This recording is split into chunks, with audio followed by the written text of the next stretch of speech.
예, 김대기 선생입니다. 자, EBS 현대시 6강 시가 2개 나왔는데요. 우선 사령부터 먼저 살펴보고 진행하도록 하겠습니다. 오늘도 뻘소리 없이 직진해서 갈 테니까 집중해서 잘 들어주시면 좋겠습니다. 자, 우선 김수영의 사령이라는 시는 우리가 흔하게 보지는 못했을 것 같아요. 그런데 이 시 말고 여러분 가지고 있는 교과서에는 거의 대부분 다 요 시는 나와 있죠. 같은 작가가 쓴 어느 날 고궁을 나오면서, 자, 이 시는 아마 보신 적이 있을 겁니다. 뭔가 중요한 일에 대해서는 한마디도 못하고 항상 사소하고 작은 일에 대해서만 목소리를 내고 약한 자한테만 큰 소리치는 자신의 삶에 대해서 반성하는 시였어요. 자, 이 시 속에 나오는 화자의 모습이 금방 말씀드린 것처럼 소극적인 모습이죠. 무기력한 모습이에요. 자, 이런 것들을 잘못된 걸 알고 있지만 목소리를 내지 못하고 현실에 순응하며 살아가는 이런 모든 사람들을 일반적으로 소시민적 모습이라고 하거든요. 김수영의 어느 날 고궁을 나오면서라는 시 속에 등장하는 화자의 모습이 결국 이런 모습이었잖아요. 자, 이런 모습을 이 시에서는 뭐라고 말하냐면 제목인 사령, 내 영혼이 죽어 있다라고 말합니다. 그러면 이 시는 보기 전부터 이미 큰 틀에선 이해할 수 있을 것 같아요. 자유가 억압된 세상이야. 이 상황에서 자유를 쟁취하기 위해서 뭔가 행동해야 되는 거 알고 있어. 그렇지만 나는 아무런 행동도 하지 못하고 무기력하게 살고 있네. 그러니까 나의 영혼은 죽어 있는 거나 마찬가지야. 자신의 삶을 반성하고 성찰하는 시라고 볼 수가 있습니다. 자, 우선 항상 그랬던 것처럼 해제부터 먼저 보고 지나가겠습니다.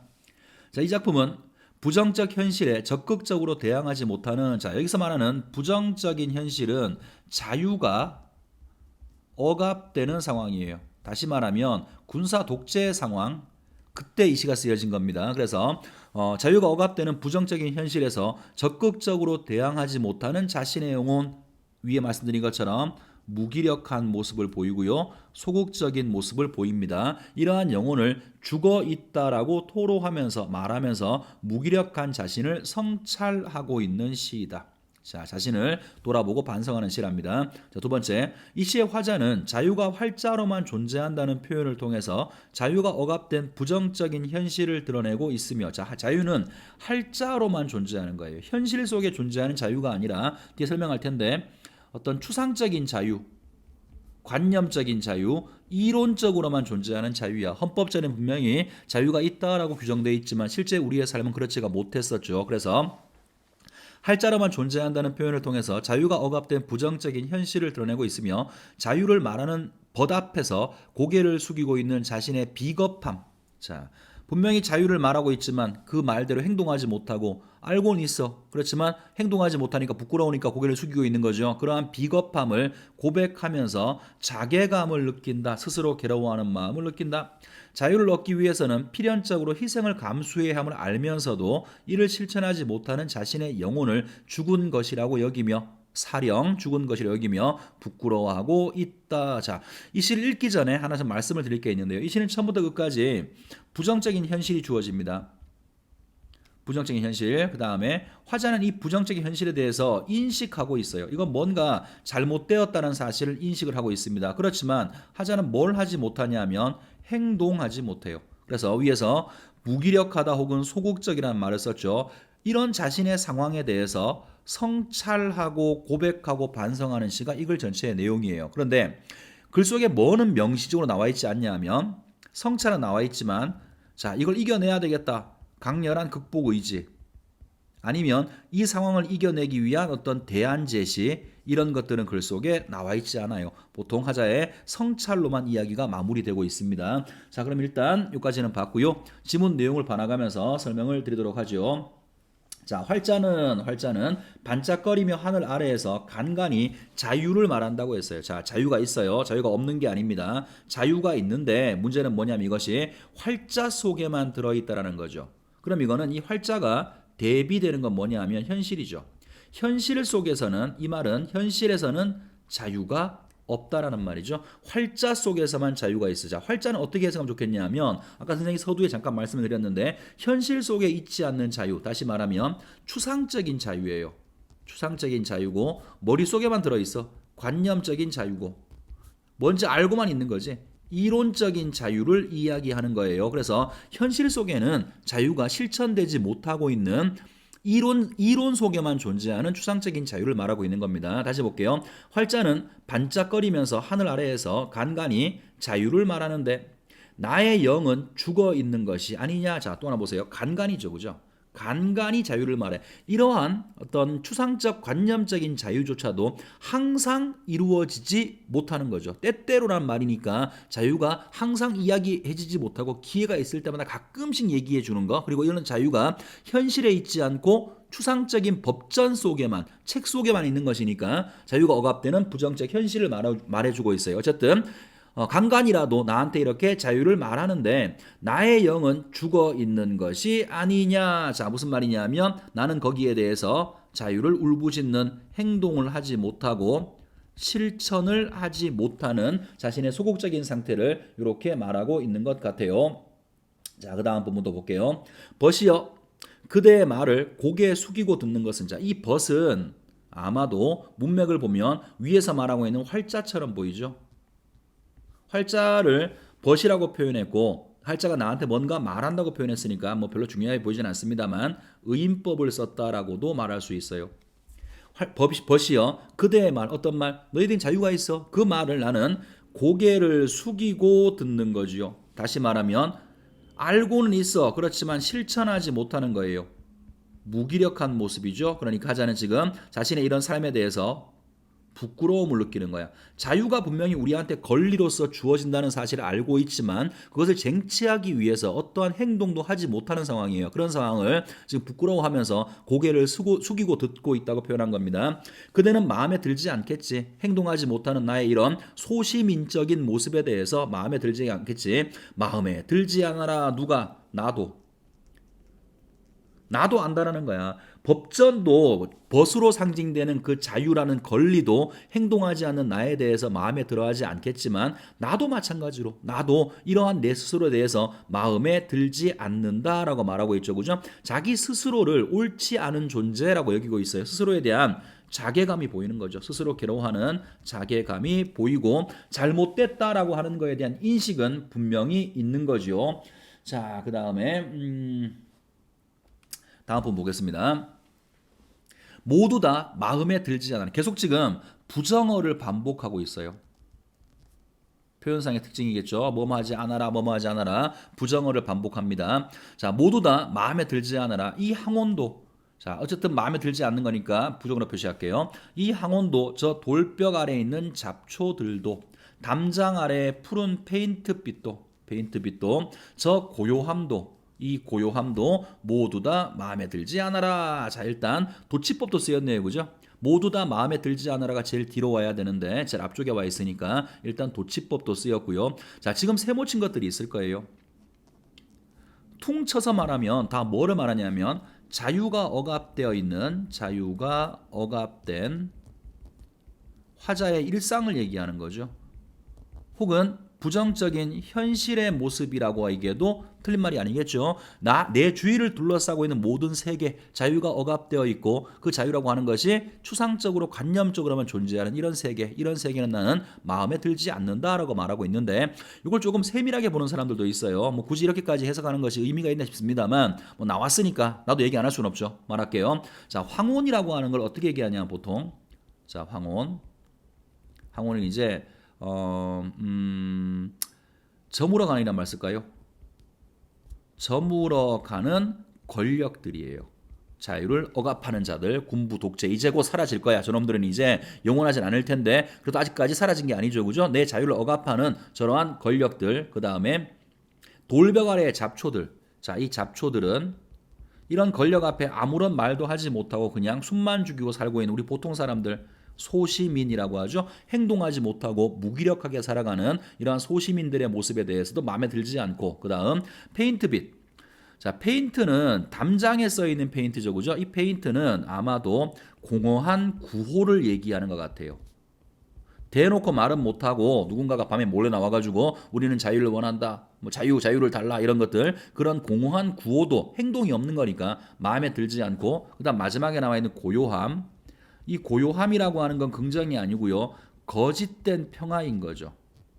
독재가 무서워서 독재 권력이 무서워서 아무도 데모도 못하고 자신의 목소리를 내지 못해요. 그러니까 겉으로 볼 때는 굉장히 고요해 보이고 평화스러워 보이겠죠. 그죠? 그런 것을 고요함이라고 표현한 겁니다. 그래서 여기 지금 나와 있는 황혼부터 시작해서 고요함까지 모두 화자가 인식하는 현실의 부정적인 모습들을 이야기하고 있습니다. 자, 다음 부분으로 건너갈게요.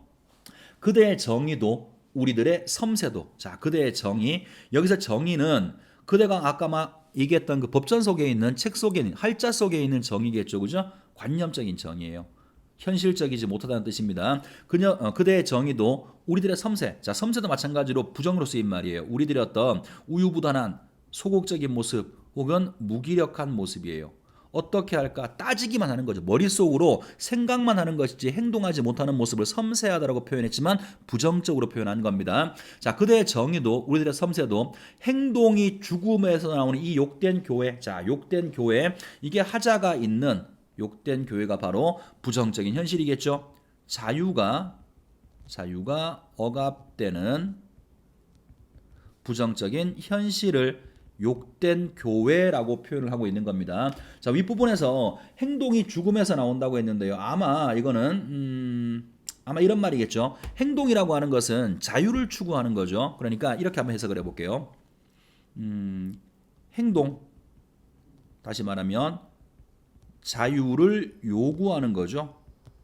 자유를 요구하려면 죽음을 각오해야 되는 욕된 교회인 거죠. 자유라고 하는 것은 공기처럼 당연히 있어야 되는 건데 이놈의 내가 살고 있는 욕된 교회에는 자유를 얘기하려고 하면 그런 행동을 옮기려고 하면 죽을 거라고 각오를 해야 돼. 다시 말하면 자유를 말하면 죽을지도 몰라. 자유가 억압되는 부정적인 상황을 이야기하고 있는 겁니다. 자, 행동이 죽음에서 나오는 이 욕된 교회에는 어제도 오늘도 내일도 항상 마음에 들지 않아라. 계속 현실에 대한 부정적인 인식을 보여주고 있는 거죠. 그러면 하자는 일반적인 소심이랑은 조금 다르죠. 지금 우리가 살고 있는 이 세계가 잘못되었다라고 알고 있는 사람이니까 당대를 살고 있던 독재의 상황을 살고 있던 지식인이라고 말해도 틀린 말은 아니겠죠. 계속 지금 여기까지 시가 처음 시작해서 오는 동안 한 가지 말만 하고 있어요. 분명히 우리한테는 권리로서 자유가 있는데 우리는 거기에 대해서 한마디도 하지 못하고 살고 있어. 우리의 지금 살고 있는 세상은 자유가 억압된 곳이야. 그 얘기하고 있는 거죠. 자, 그 다음 부분. 그대는 반짝거리면서 하늘 아래에서 간간히 자유를 말하는데, 자, 아까는 활자였었죠, 그죠? 그렇지만 단어 한 개 정도 다르고요. 앞부분하고 구조가 똑같죠. 그러니까 아마도 뒷부분은 변형된 수미상관의 방식이 쓰여지는 거죠. 뭐 수미상응 혹은 수미상관인데 똑같지는 않으니까 정확히 말하면 변형된 수미상관이 쓰여지고 있는 겁니다. 그대는 반짝이면서 하늘 아래에서 간간히 자유를 말하는데, 다시 말하면 우리한텐 권리로서 자유가 있는데 우스워라 나의 영은 죽어 있는 것이 아니냐. 자, 내 영이 죽어 있다. 이 글의 제목인 사령이죠, 그죠? 그러니까 이건 뭐냐면 행동하지 못하는 무기력하고 소극적인 모습. 다시 말하면 자유가 있는 걸 알고 있지만 무서워서 한마디도 하지 못하는 자신의 소시민적인 모습을 영혼이 죽어 있다라고 표현한 거고, 그런 모습에 대해서 우습다 스스로 자조하고 있는 거죠. 스스로를 비웃는 자조적 웃음이 나와 있는 겁니다. 그래서 이 글이 말하고자 하는 것은 부정적 상황을 알고 있지만, 자유가 억압되는 부정적 상황을 알고 있고 그 자유를 추구하기 위해서는 행동을 해야 되는 것을 알고 있지만 그러한 행동으로 옮기지 못하는 무기력한 자신의 모습에 대해서 반성하고 성찰하는 것이 글 전체의 내용인데요. 자, 분명히 이 글 속에는 처음부터 마지막까지 반성 혹은 성찰 이런 건 되지게 많죠. 근데 서두에 말씀드린 것처럼 이런 것을 이겨내려고 하는 적극적 의지 같은 것은 어디에도 보이지 않습니다. 이제 이런 것들이 하자의 태도에서 우리가 조금 주의해서 봐야 될 부분이 아닌가 싶어요. 자, 일단 첫 번째 시는 확인을 했고요. 자, 이제 두 번째 시로 갑니다.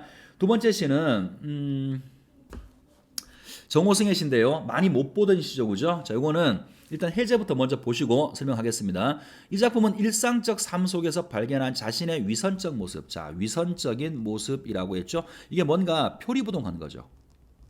겉과 속이 다른 거예요. 겉으로는 매우 선한 척하지만 속은 그렇지 않다는 뜻이잖아요. 그러니까 이 시에서 화자가 추구하는 게 어떤 거, 마음속으로 추구하는 게 어떤 건데 현실의 모습은 이런 거구나. 이 두 개 대비되는 부분들을 잘 판단하시면 되겠죠. 위선적인 모습을 고백하고 자신의 옹졸함을 반성하는 거야. 자신의 옹졸한 모습을 반성하는 거. 그럼 아까 봤던 시하고 공통점이 있네요. 성찰과 반성의 시가 되는 겁니다.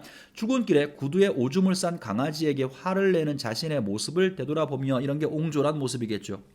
타인에게는 생명의 가치와 평등을 주장을 하고 자, 다른 사람한테는 생명의 가치와 평등을 주장한답니다. 가방에 든 윤동주 시인의 시집을 들고 다니는 자 이제 가방에 들고 있는 윤동주 시인의 시집 이게 화자가 추구하는 이상인데요. 사실은 같다라고도 봐도 상관없어요. 자 이런 생각을 하고 다니면서 자신의 다니는 자신의 위선적인 태도. 자 생각은 이렇게 하고 있지만 강아지한테 아까 화를 냈다 그랬죠. 그죠? 현실 속에서는 누군가 생명의 가치를 평등하게 인정을 하고 그 다음에 누군가를 사랑하고 용서하고 그런 것이 아니라 옹졸한 모습을 보이는 자신의 모습에 대해서 반성하는 게 시의 주된 내용이라는 것이고요.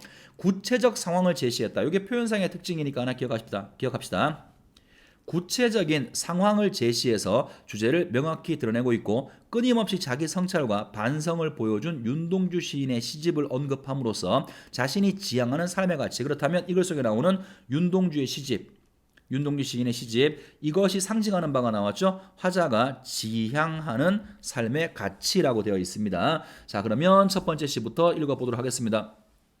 나는 왜 아침 출근길에 구두에 질펀하게 오줌을 싸놓는 강아지 한 마리도 용서하지 못하는가? 자, 자기 스스로한테 자문하고 있죠, 그죠? 용서하는 것 뒤에 나올 텐데 어떤 누군가를 관대하게 용서하는 것이 지금까지 내가 입으로 짓거리 온 말들이야. 근데 실제 내 생활 속에는 작은 생명, 강아지 하나도 용서하지 못하는 자신의 모습을 발견한 거죠. 자, 스스로에 대해서 자문한 거예요. 나는 왜 그러는가? 그리고 자신의 옹졸함. 내가 그동안 해왔던 말과 내 행동이 달라 나의 옹졸함에 대해서 혹은 나의 위선적인 모습에 대해서 이제 반성을 시작하는 거죠.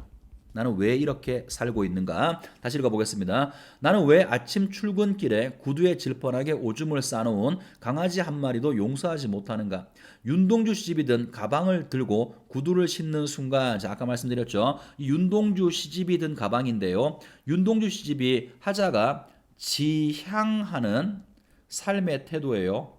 뒤에 나올 텐데 뭐 사랑과 용서, 평화 이런 것이겠죠. 이런 것들을 추구한다고 말하면서 왜 강아지한테는 그렇게 하지 못하는가? 다시 볼게요. 윤동주 시집이 든 가방을 들고 구두를 신는 순간 새로 갈아 신은 양말에 축축하게 강아지 오줌이 스며들 때 나는 왜 강아지를 향해서 이 개새끼라고 소리치지 않고는 견디지 못하는가?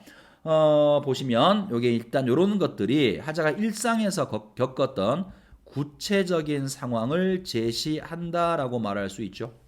그리고 강아지하고 오늘 아침에 이러한 일이 나를 돌이켜보게 된 계기가 되는 것이니까 지금 이 상황 자체가 화자에게서는 반성의 계기가 된다라고도 말할 수 있고요. 계속 지금 끝날 때 뭐뭐 하는가 스스로한테 묻는 의문형을 통해서 의문형 문장을 통해서 스스로에 대한 반성을 드러내고 있습니다. 자 그러면 여기서 개새끼라는 말 뭐 특별히 중요하진 않은데요. 자기한테 뭔가 잘못하고 있는 이런 놈을 개새끼라고 부르죠. 그죠? 그러니까 용서하지 못하는 거죠.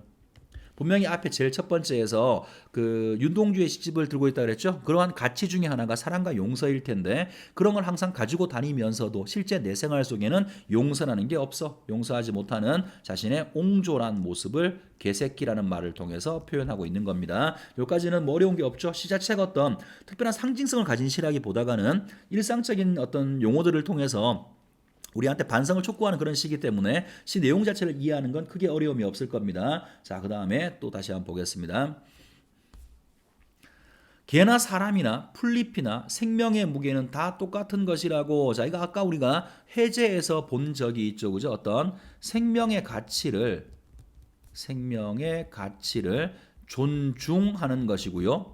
개가 됐던 사람이 됐던 풀이 되었던 살아있는 건 모두 다 소중한 거야. 어떤 평등에 대한 생각, 생명에 대한 평등에 대한 생각을 가지고 있었단 말이야. 그래서 다시 볼게요. 생명의 무게는 다 똑같은 것이라고 산에서 개를 데려왔다고 시비를 거는 사내. 자, 이 사람은 나와 가치관이 다른 사람이죠. 이런 사내와 멱살잡이까지 했던 나 역시 이것도 과거의 경험이죠. 내가 산에 갔을 때 개를 데리고 산에 갔을 때 어떤 사람과 싸웠던 경험, 다시 말하면 어떤 구체적인 일화를 제시하고 있어요. 그러면 이게 뭘 말한 거냐면 화자가 남한테는 남이 누구죠? 사내죠, 그죠? 사내로 상징되는 남한테는 이걸 요구한 거지. 왜 싸웠겠어? 왜 너는 생명이 똑같은 거 모르고 왜 생명의 가치가 평등한 걸 모르냐? 남한테는 그런 걸 내가 가르치려고 했다고. 그런데 실제 내 삶을 돌이켜봤더니 나도 그 사내와 다를 바가 없더라는 거죠. 그래서 자신의 위선적인 모습, 옹졸한 모습에 대해서 반성한다라고 말하는 겁니다. 다시 보죠. 멱살잡이를 했던 내가 왜 강아지를 향해 구두를 내던지지 않고는 견디지 못하는가? 세상에서 가장 어려운 일은 사람의 마음을 얻는 일이라는데, 자, 사람의 마음을 얻는 일, 이것이 이 사람이 세상을 살아가면서 추구하는 가치가 되겠죠. 자, 뭘 통해서 이러한 걸 얻을 수 있죠? 이 시를 보면 아직 나오지 않았습니다만 일단 용서 나왔죠, 그죠? 나보다 못한 사람을 용서하는 거, 그런 사람을 사랑하는 거, 이런 걸 통해서 사람의 마음을 얻는 일이 가장 중요하다고 하는데 나는 한 마리의 강아지 마음도 얻지 못하고 어떻게 사람을 얻을 수가 있을까? 또 의문형이죠. 계속 의문형 종결 어미를 통해서 스스로에 대한 반성과 성찰을 계속하고 있는 겁니다. 자, 이제 뒷부분. 진실로 사랑하기를 원한다면 용서하는 법을 배워야 한다고 윤동주 시인이 늘 내게 말씀했어. 자, 윤동주 시인이 했던 말이죠. 이렇게 한다. 그러면 일단 윤동주 시인이 했던 말을 인용했죠. 인용을 했고 윤동주 시인이 나한테 좀 가르치면 뭐냐 하면 사랑을 위해서는 용서해야 돼. 자, 이제 그러니까 결과적으로 윤동주 시인이 나한테 했던 이 말, 이것이 화자가 추구하는 삶의 가치가 되는 거죠.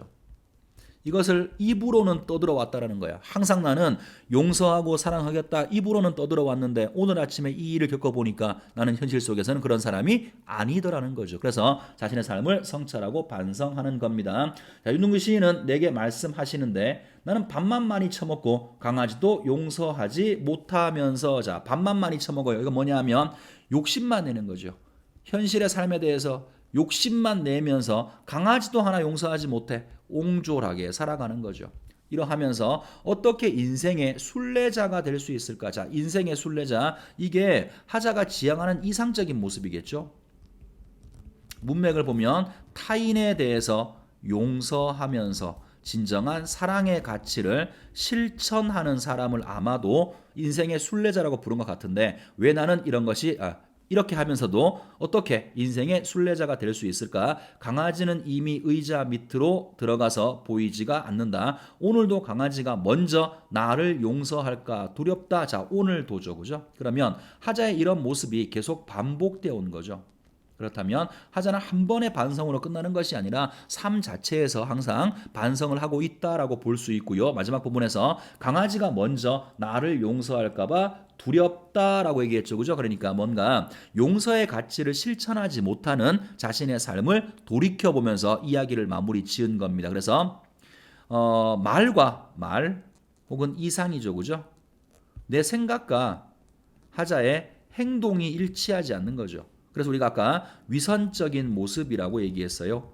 이런 모습에 대해서 성찰하고 반성하는 것이 글 전체의 내용이고 표현상의 특징에서는 아까 우리가 그 해제에서 보는 것처럼 그 뭐 있었나요? 구체적인 상황 설정 그게 하나가 있고 또 하나는 의문형 어미로 종결하는 거 그것도 하나 기억을 해둘 만한 부분이 아닌가 싶습니다. 자, 그러면 문제를 한번 풀어나가 보도록 할게요. 1번 가와 나에 대한 설명이다. 적절치 않은 거. 1번 가와 나는 모두 과거의 경험을 제시해서 심리 변화를 드러내고 있어. 자, 일단 가와 나를 다 물었는데요. 나부터 먼저 봅시다. 나는 과거의 경험, 뭐 예를 들어서 강아지가 오줌 싼 건 오늘 아침이니까 산에서 어떤 사내하고 싸웠던 경험이죠, 그죠? 그걸 통해서 심리 변화를 드러내고 있어. 그때는 내가 이랬는데 지금은 이렇구나. 뭐 가능할 수 있죠. 나는 가능해 보이는데 가에서는 일단 과거의 경험 자체가 나오질 않죠. 그죠? 그래서 일단 1번은 잘못 말하고 있습니다. 문제가 옳지 않은 거잖아요. 답은 이미 나왔네요. 1번이 답이고 자 나머지 검토하겠습니다. 선생님이 지금 X표를 잘못했네요. 2번에서 X표가 아니라 1번에서 가가 잘못된 겁니다. 2번도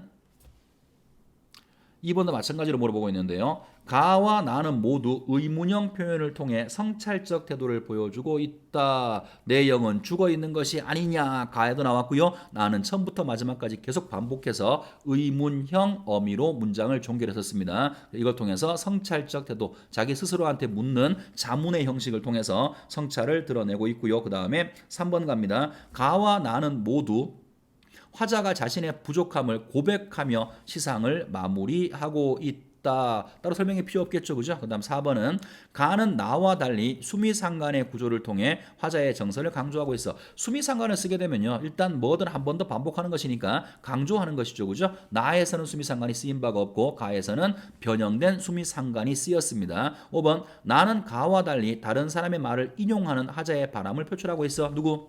윤동주가 나한테 했던 말을 인용하고 있고 화자가 지향하는 삶의 가치임을 밝히고 있죠. 답은 1번으로 보시면 되겠습니다. 자, 그 다음에 2번으로 가서 또 문제를 풀어봅시다.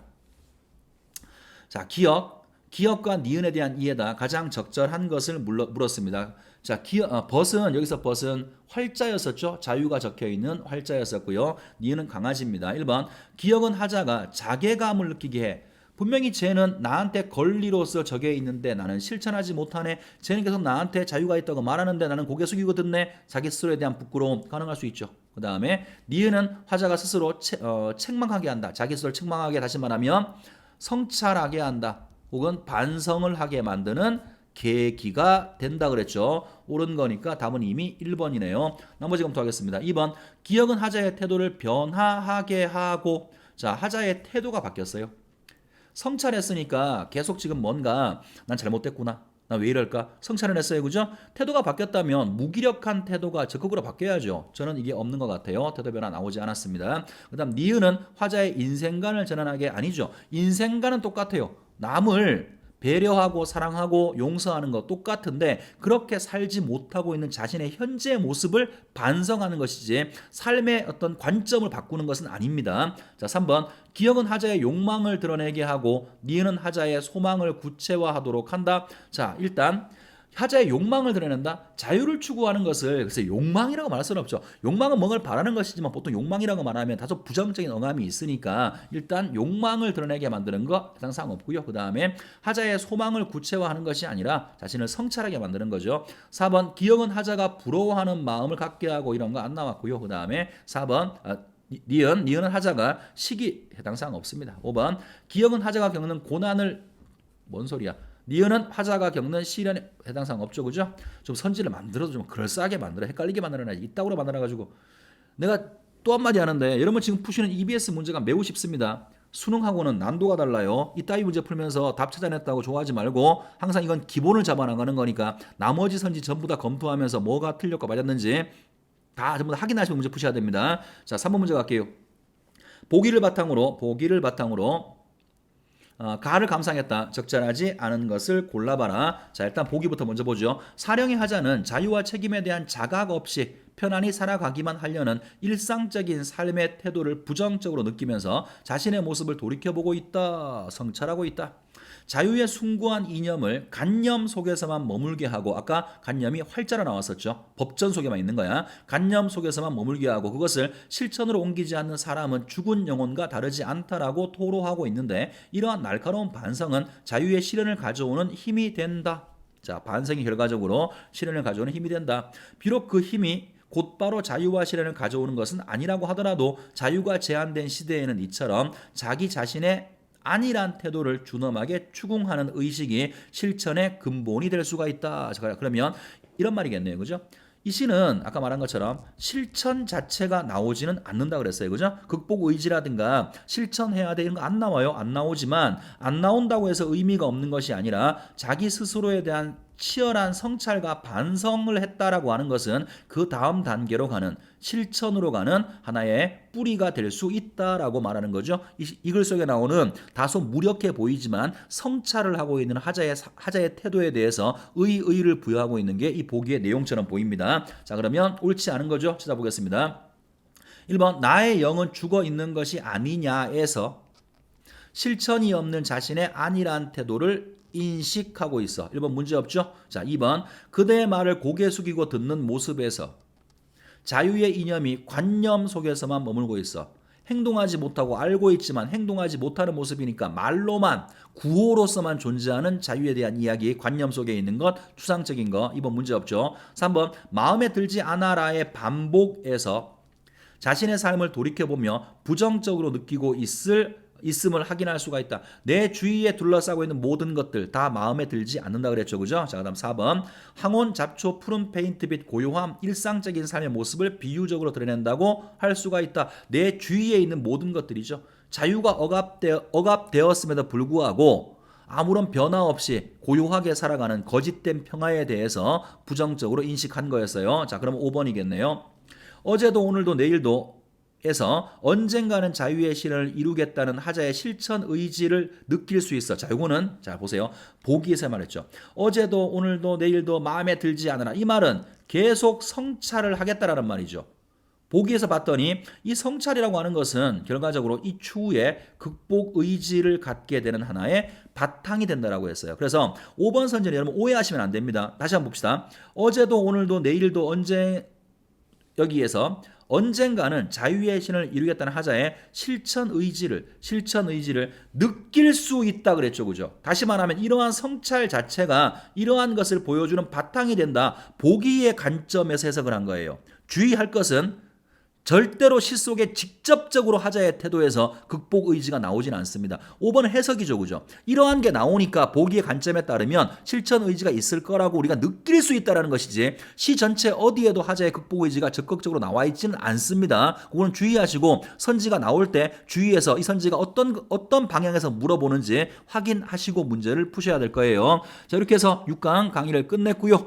복습 잘 하시고 다음 시간에 다시 만나겠습니다. 수고했습니다.